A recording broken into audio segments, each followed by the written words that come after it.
Hi guys, today we will talk about how to fix Roblox audio not working on your Roblox app. We will go to figure out the solution or know how you can do that on your Roblox app. So all you have to do, just go down here, you click here on settings here, then it's going to take you in this window. Then all you have to do now, so just go down here and you click here on apps and it's going to take you here to apps window.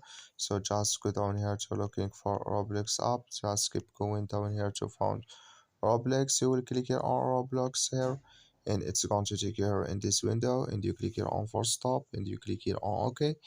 Then all you have to do, just go down and you click here on storage and you come to storage window, just click here on clear cache and all you have to do now, so just go to your Play Store, you click on Play Store and you search for Roblox app. It's going to show for you like this. You will find their update, so just click here on update and it's going to fix with you. So that's all you have to do. Thank you for watching. Don't forget to support us by liking and subscribe.